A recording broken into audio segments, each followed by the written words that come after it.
Happy early afternoon, guys. A little late for lunch, but I'm in the middle of canning. It's that time of year, so I'm working on processing potatoes here. So far, I got 14 quarts done and working on more. All right, so a couple of things. Can you trust the police? Can you trust them to be legit? Can you trust them to be there when you need them?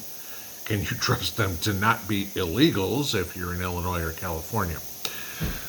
I want to share a story that was emailed to me this morning by somebody who prefers to remain anonymous about something that happened to her this week. And I just want to read this to you, but this is something you need to pay attention to. I'm going to read this verbatim here. Hello, Pinball. I had something happen to me this week, and I wanted to share it in hopes that you could maybe share with the rest of the family, especially those of us that are single women. So apparently there's a new phishing attempt snatching group out there. Monday at work, I got a phone call from I'll leave the county out, Sheriff's Department, stating that I had missed jury duty and wanted to know why I was not in court. They said they had a signed document in my name dated for June of 2023 that had been mailed to my previous address and returned. I explained that I had not gotten anything in the mail for jury duty and that I had sold my home back in October of 2022, so there's no way I would have gotten that notice or signed and sent it back in. I actually had something similar to this happen to me about 5 years ago. I was not asked for, nor did I give any personal information. I was forwarded to multiple different officers. I was told that I had to come to the Sheriff's Department with my ID, proof of address, samples of my signature, and a stamped envelope. I was given a list of charges that were against me for not calling in. 1 count of failure to appear, 1 count of contempt of court, 1 count of failure to perform my civic duty. Charges totaling $911.83. I asked for the names of each officer and badge number. They told me I needed to stay on the phone with one of the officers until I got to the Sheriff's Department. That's the biggest catch. Okay? They said they would inform my boss of why I had to leave work. The call was dropped and they called back multiple times. All was seeming legit. I now know better.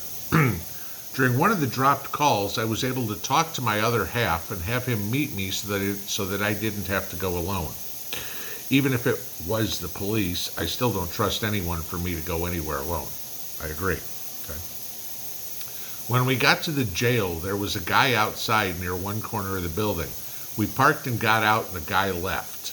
We went inside the lobby, and as I had thought, there was no one there. It's a jail. Okay. I tried calling the number back after the last dropped call, and no one answered. I then decided to call dispatch and explain the situation to them. They sent an officer, a real officer, to meet us in the building of the lobby. I then learned that the Sheriff's Department will never call you as a courtesy call to reserve issues. He tried looking up the names and badge numbers I had been given. All fake. He then went on to tell me that there's a group of individuals that are targeting single women, not only to scam for money, but also to body snatch. This is a case the FBI is never involved in. So the man I saw outside the building very well could have been one of this team waiting there to snatch me. I wanted to share this with everyone, especially ladies. Don't trust the phone calls. Do your research before giving any personal information, and never go anywhere alone if you can avoid it. That is exactly what I was talking about this morning, okay, about being scammed. They are getting extremely creative and trying to scare you. I had this happen to me one time about 5 years ago when I was living in Vegas, and somebody called me with a similar deal and said that there was a warrant out for my arrest and that they were sending the sheriff to my house and yada yada yada. And it was legit enough that I went down to the police station. I got there at lunchtime, had to wait about 40 minutes until they came back and said, supposedly there's a warrant for my arrest for something and I have no idea. She looked me up and she goes, nope, that was a scam call, nothing like that. Be very, very, very wary of when somebody calls and says they are some sort of authoritative figure. We all know this, okay? But when we're put in this position, when all of a sudden somebody says, this is the prosecutor, the DA, the police, the sheriff, whatever it would be. We get worried. That's human nature. Oh my God, we're in trouble, and we don't want to be in trouble. So word to the wise, double check. Hey, no problem. I'll tell you what. I'm in the bathroom right now. Give me your phone number. Give me your extension. Let me call the sheriff's department right now. Look up the phone number and ask for that extension. Oh, no, you can't do that. Then you know it's a scam. Okay? Be very careful. But on the other side of the fence, I want to give you this one. I don't know if anybody saw this story. But again, trusting the police. Will they even be there? I mean, the running joke where I live is if your house is on fire, the fire department will get here just in time to sit there and put out the ashes, because it's a volunteer fire department. I'm out in the sticks. Okay. But how many times have we heard the defund the police here in the last 3 years, whatever it would be? There's a story, and I'll link this below so you guys can read it. This came out yesterday, last night. Portland, Oregon, that shining city, that cesspool that the Democrats think we should all emulate.